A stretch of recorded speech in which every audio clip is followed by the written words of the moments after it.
Okay friends, Ram अवतार academy में सभी का स्वागत है।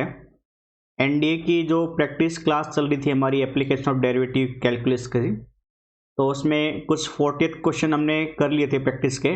आज अपने नेक्स्ट 41st क्वेश्चन की तरफ बढ़ते हैं भाई अपने। ठीक है, स्टेटमेंट और स्टेटमेंट 2 में 1 और 2 में दो आपको स्टेटमेंट दी गई है, उसके रिगार्डिंग आपको आंसर देना है। आपसे कहा गया है y बराबर है minus tangent inverse of x inverse plus में 1, एक इंक्रीजिंग फंक्शन है x का। और स्टेटमेंट 2 में कह रहा है dy by D x positive है फॉर सभी x की वैल्यू के लिए। ठीक है भाई, तो सिंप्लीफाई करते हैं, इसको देखते हैं। y था आपका minus tangent inverse of x inverse plus का 1, डेरिवेटिव कर दो इसको single time, dy by D x minus ऐसे कैसा। फिर आपने ये फॉर्मूला तो पढ़ ही रखा है, टेंजेंट इनवर्स एक्स का डिफरेंशिएशन है ना, ये होता है 1/1 प्लस जो एंगल चल रहा है, जैसे यहाँ पे x है तो उसका स्क्वायर, यहाँ पे एंगल क्या चल रहा है x इनवर्स, तो ये बनेगा 1/1 प्लस एक्स इनवर्स का होल स्क्वायर। इनटू में एंगल का चलता है भाई, एंगल x के रेस्पेक्ट में 1 बन जाएगा, लेकिन यहाँ पे x की पावर -1 का क्या डिफरेंशिएशन बनेगा, पावर आगे आएगी और एक पावर घटेगी, यानी -1 इंटू एक्स की पावर -2 बन जाएगा और 1 का बन जाएगा 0, तो minus minus plus 1 and 1/1 plus ये ऐसे बन जाएगा x की पावर -2 गुना में x की पावर -2। अब x की पावर -2 को मैंने लिख लिया 1/x² की फॉर्म में, ये भी 1/x² की फॉर्म में है, यानी सिंप्लीफाई करोगे तो x² प्लस 1/x² गुना में 1/x², तो x² से x² कैंसिल भाई, ये बनेगा 1/1 प्लस x², यानी dy बाई डी एक्स, ठीक है, पॉजिटिव आ रहा है 1 प्लस में x² के, पॉजिटिव है तो हमेशा क्या रहेगा, इंक्रीजिंग रहेगा, यानी पहली स्टेटमेंट भी ट्रू है और सेकंड स्टेटमेंट भी ट्रू है, यानी हम ए से चलेंगे कि दोनों की दोनों स्टेटमेंट ट्रू है और सेकंड बिल्कुल करेक्ट एक्सप्लेनेशन है फर्स्ट का। ठीक है, 41st का option A is the correct answer. 42th पे आ जाओ, लीस्ट वैल्यू पूछ रहा है इंटरवल के अंदर -2 और 2.5 और क्लोज इंटरवल है, मतलब स्क्वायर ब्रैकेट वाला है, तो -2 और 2.5 भी कंसिडर किया जाएगा। लीस्ट वैल्यू किस फंक्शन की, गिवन फंक्शन ये रहा, इसकी लीस्ट वैल्यू पूछा है, तो सबसे पहले फर्स्ट डेरिवेटिव, तो पहले रफ कर लेते हैं। ठीक है, काफ़ी सिंपल सा और अच्छा क्वेश्चन है, ऐसे क्वेश्चन काफ़ी देखने को मिलते हैं। ठीक है भाई, इसलिए एक बार फोकस करके ज़रूर देखिएगा, और अगर आप वीडियो को फर्स्ट टाइम देख रहे हैं तो अपने चैनल को ज़रूर सब्सक्राइब कर लीजिएगा ताकि अपडेटेड आप क्लासेस मिलती रहें। हाँ जी, तो फंक्शन f(x) है आपके पास, वैल्यू है 2x³ minus 3x² 2x³ minus 3x² and -12x plus 1 -12x plus 1, तो फर्स्ट टाइम डेरिवेटिव करोगे तो वैल्यू आएगी 6x² माइनस का 6x माइनस का 12, फिर इंक्रीजिंग डिक्रीजिंग कुछ भी हो आपको फर्स्ट डेरिवेटिव को 0 के बराबर रखना पड़ता है ना। अब यहाँ से 6 कॉमन ले लो, x² माइनस x माइनस का 2 बराबर में 0, यानी x² माइनस x माइनस 2 बराबर 0 बन गया। फैक्टराइजेशन करो अब इसमें, तो x² माइनस 3x प्लस का गुना में 2 आना चाहिए ना, तो 2x और x बन जाएगा भाई, तो आपका क्या नाम है, फैक्टर बन जाएंगे -2x प्लस x -2, तो भाई इन दोनों में से x कॉमन ले लो, x इंटू एक्स माइनस 2 और 1 कॉमन ले लो, x माइनस 2 इक्वल टू 0, यानी x minus 2 and x plus 1 बन गया इक्वल टू 0। इसको 0 के बराबर रखोगे तो x बराबर 2 आएगा और इसको 0 के बराबर रखोगे तो x बराबर -1 आएगा। ठीक है, तो x की वैल्यू आ रही है आपके पास 2 एंड -1, तो 2 एंड -1 पे आपको क्या बोला गया था, क्या चेक करना है, लीस्ट वैल्यू। लीस्ट वैल्यू के लिए आपको पता है ना क्या चेक होना चाहिए, मतलब डबल डेरिवेटिव जो होगा वो लीस्ट वैल्यू के लिए पॉजिटिव होना चाहिए, लीस्ट वैल्यू के लिए, और मैक्सिमम पूछा होता तो डबल डेरिवेटिव नेगेटिव होना चाहिए था उस वैल्यू पे, उन वैल्यू पे। तो भाई मैं एक बार जो सिंगल डेरिवेटिव मतलब डबल डेरिवेटिव जो है वो मैं कैलकुलेट कर लेता हूँ। वो तो आएगा 2x माइनस 1। अब डबल डेरिवेटिव की वैल्यू एक बार 2 पे चेक करी तो ये बन जाएगा 4x माइनस का 1, यानी डबल डेरिवेटिव आपका 2x माइनस 1 आ गया था। डबल डेरिवेटिव तो वहाँ से आता ना फैक्टर निकालने से पहले, सॉरी भाई, सॉरी। तो डबल डेरिवेटिव वहाँ से एक बार और डिफ्रेंशिएट करने पर बनता 12x माइनस 6, और 2 पे वैल्यू चेक करोगे तो 12 दूनी 24, मतलब पॉजिटिव वैल्यू रहेगी। और -1 पे चेक करोगे तो डबल डेरिवेटिव की वो नेगेटिव वैल्यू रहेगी। तो लीस्ट वैल्यू कौन देगा? ये 2 पे, और 2 पे लीस्ट वैल्यू यानी क्या होगी?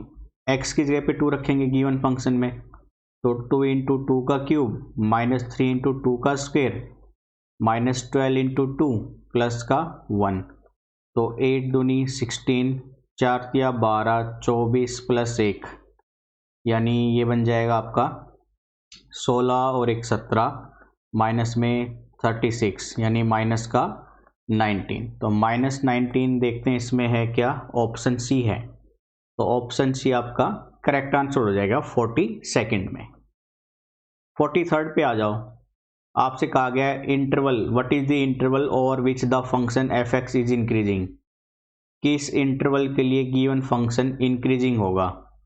ठीक है, तो फंक्शन दे रखा है 6x माइनस में एक्स स्क्वेयर, तो इसको भी देखते हैं। इंक्रीजिंग के लिए इंटरवल फाइंड आउट करना है आपको, तो आपने पीछे भी ऐसा क्वेश्चन किया था ना, उसी की बेसिक प्रिंसिपल पे हम इसको भी प्रोसीड कर लेंगे, घबराने वाली कोई बात है ही नहीं। तो एक बार देखते हैं इस क्वेश्चन को भी कैसे प्रोसीड करेंगे भाई।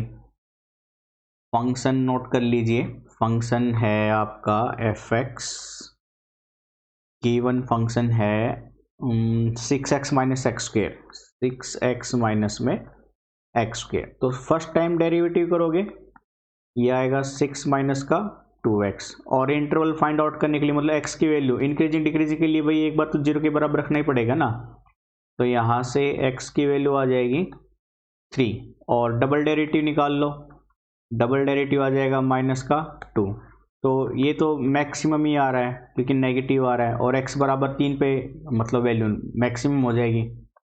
तो इंटरवल में 3 कहीं पे है क्या, बिटवीन कितने पे था, कहाँ गया क्वेश्चन, x बराबर 3 आ रहा है। तो गिवन वैल्यू में उसने कहा था इंक्रीजिंग होना चाहिए, डबल डेरिवेटिव नेगेटिव आ रहा है, तो 3 इसमें भी इंक्लूड नहीं है क्योंकि ओपन ब्रैकेट है, ये भी ओपन है, ये भी ओपन है, तो ऑप्शन डी से चलेंगे, नन ऑफ दीज। तो 43 का आंसर हो जाएगा हमारा ऑप्शन डी, ठीक है, क्योंकि किसी भी इंटरवल से बिलोंग नहीं कर रही है 3 की वैल्यू। 44 पे देखो, आपसे कहा गया एफ और जी दो इंक्रीजिंग फंक्शन है, तो फॉग कैसा फंक्शन होगा? याद रखे भाई, अगर एक फंक्शन एफ एक्स है, दूसरा फंक्शन जी एक्स है, और दोनों का प्रोडक्ट करा दिया हमने, प्रोडक्ट कराने पे क्या बनेगा, फॉग। तो दो फंक्शन अगर इंक्रीजिंग फंक्शन है ना, तो रिजल्टेंट भी कैसा फंक्शन होगा, हमेशा इंक्रीजिंग, याद रखना आपको। तो इसलिए ऑप्शन ए से चलेंगे, फॉग भी हमेशा कैसा फंक्शन रहेगा, इंक्रीजिंग फंक्शन रहेगा, ठीक है। आ जाओ क्वेश्चन नंबर 45 पे। अब 45 में कहा है पॉइंट ऑफ इन्फ्लेक्शन की y बराबर एफ एक्स गिवन है, which one of the following is correct. तो कौन सी वैल्यू करेक्ट होगी? पॉइंट ऑफ इन्फ्लेक्शन पता है ना, मतलब एक ऐसा point, at that point function neither increasing nor decreasing, ना तो इंक्रीज होगा ना ही डिक्रीज होगा, ऐसे पॉइंट को हम क्या कहते हैं, पॉइंट ऑफ इन्फ्लेक्शन, यानी कोई मैक्सिमम और मिनिमम अटेंड नहीं करेगा, उस पॉइंट को हम इन्फ्लेक्शन पॉइंट कहते हैं। और इन्फ्लेक्शन पॉइंट पे डबल डेरिवेटिव हमेशा क्या होता है भाई, 0। डबल डेरिवेटिव हमेशा क्या रहेगा, 0। ये बेसिक क्लासेस में हम देख चुके थे। तो डबल डेरिवेटिव 0 होना चाहिए। देखते हैं इसमें ऐसा कुछ ऑप्शन है क्या। तो भाई उसने ऑप्शन दिया dy by D X must be 0, गलत है। Option B double derivative must be 0, यानी ऑप्शन बी बिल्कुल करेक्ट आंसर है 45 में। ठीक है भाई। चलो 46 पे आ जाओ। आपसे कहा गया है p की किस वैल्यू के लिए ये जो फंक्शन है x बराबर π/2 पे एक्सट्रीम होगा, मतलब मैक्सिमम होगा। तो क्या करेंगे, एक बार सिंगल डेरिवेटिव फाइंड आउट करेंगे, x की वैल्यू π/3 रखेंगे, 0 रखने के साथ p की वैल्यू निकाल लेंगे, क्योंकि कोई भी मिनिमा या मिनिमा, मैक्सिमम या मिनिमम फाइंड आउट करने के लिए क्या करते हैं, सिंगल डेरिवेटिव को 0 के बराबर रखते हैं। तो वही वैल्यू यहाँ पे करेगी क्रिटिकल वैल्यू निकालने के हिसाब से, ठीक है ना। तो एक बार क्वेश्चन नोट कर लेते हैं भाई हम। काफ़ी अच्छा और सिंपल सा क्वेश्चन है। तो देखते हैं, फंक्शन एफ एक्स था आपके पास भाई, वैल्यू है फंक्शन की p sin x प्लस में sin 3x/3, ठीक है। इसका डिफरेंशिएट कर दो एक बार। तो p ऐसे कैसा, sin x का cos x प्लस 1/3 बाहर ले लिया, साइन एंगल का cos एंगल और एंगल 3x का इंटू में 3 से 3 कैंसिल, यानी डेरिवेटिव बना p cos x प्लस में cos 3x। और उसने क्या कहा गया था, x बराबर कितना है π/3, है ना, x बराबर में π/3 पे एक्सट्रीम है। तो इसलिए अकॉर्डिंग टू क्वेश्चन भाई p x की जगह पे π/3 रख दो, जहाँ जहाँ फंक्शन है cos 3 इंटू में π/3, और फंक्शन को बराबर 0 रख दो मैक्सिमम और मिनिमा के लिए। तो cos 60 डिग्री की 1/2 यानी p/2 बन गया। और यहाँ पे ये 3 से 3 कैंसिल, ये वाला, तो ये बनेगा cos π 0, cos π यानी cos 180 -1 होता है, एलसीएम लेंगे तो p-2 बचेगा, और p की वैल्यू आ जाएगी 2, यानी p की 2 की वैल्यू के लिए फंक्शन ये क्या है, π/3 पे एक्सट्रीम।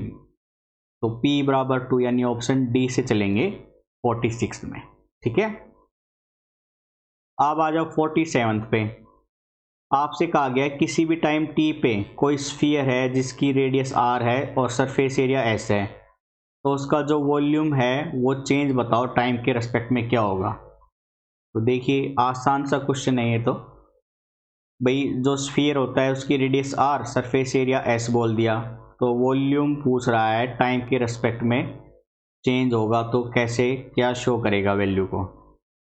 तो देखो, मतलब ऐसे कह दिया भैया आपको, ये हो गया स्फीयर, ठीक है। स्फीयर मतलब कोई क्रिकेट की बॉल ले लो, फुटबॉल ले लो, ये इसका रेडियस r है, तो इसका वॉल्यूम 4/3 πr³ बन जाएगा, और सरफेस एरिया ये बन जाएगा 4πr²। आपको तो वॉल्यूम का टाइम के रिस्पेक्ट में डिफरेंशिएशन पूछ लिया, यानी dy/dt, तो ये क्या बनेगा 4/3 पाई ऐसे कैसा r³ का 3r², और r का dr/dt, क्योंकि भाई वॉल्यूम में चेंज आएगा ना तो रेडियस में भी चेंज आएगा, इसलिए रेडियस भी एक ऐसा फंक्शन है वेरिएबल, ठीक है, कांस्टेंट नहीं है। तो dr/dt बनेगा, यहाँ से 3 से 3 कैंसिल, dv/dt की वैल्यू कितनी बन जाएगी 4πr² इंटू dr/dt। तो देखते हैं 4πr² dr/dt है क्या, dr/dt 4πr², यानी ऑप्शन ए ही है dr/dt में, जो कि मैच नहीं कर रहा, बाकी ds/dt के रिस्पेक्ट में है। तो ds/dt के रिस्पेक्ट देखते हैं, सरफेस एरिया को ऐसे दिखाया 4πr², सरफेस एरिया को t के रिस्पेक्ट में डिफ्रेंशिएट कर दो, तो ये बन जाएगा 8πr इंटू में dr/dt। यहाँ से dr/dt की वैल्यू ले लो भाई, तो dr/dt ये बन जाएगा 1/8πr इंटू में ds/dt, तो वैल्यू बन जाएगी dv/dt की 4πr², dr/dt बन जाएगा 1/8πr ds/dt। भाई r से एक वैल्यू कैंसिल, पाई की वैल्यू कैंसिल, और ये 4 2 जा 8, यानी ये बनेगा r/2 ds/dt। तो r/2 ds/dt ऑप्शन बी बिल्कुल करेक्ट मैच कर रहा है आपका 47 के बी में, ठीक है। अब आ जाओ 48 अभी किया था हमने, सेम ऐसा क्वेश्चन है ना, ये 48 है आपका बिल्कुल 46 के जैसा, और अभी आपने किया था तो आंसर 2 आया था, तो 48 में भी आपका आंसर हो जाएगा 2, यानी ऑप्शन सी। ओके, 49 पे आ जाओ भाई। फिर अब सीधे सीधे आपको कहा गया consider the following statement in respect of the following function. Function दे दिया x³ - 1, आपसे कह रहा है इस इंटरवल पे इंक्रीजिंग होगा और कोई रूट नहीं होगा -1 से 1 पर। तो देखते हैं भाई इंक्रीजिंग करेगा या नहीं करेगा, रूट होगा या नहीं होगा। तो फंक्शन x³ - 1 है, तो वैल्यू रखेंगे x³ - 1 की। 1 मिनट।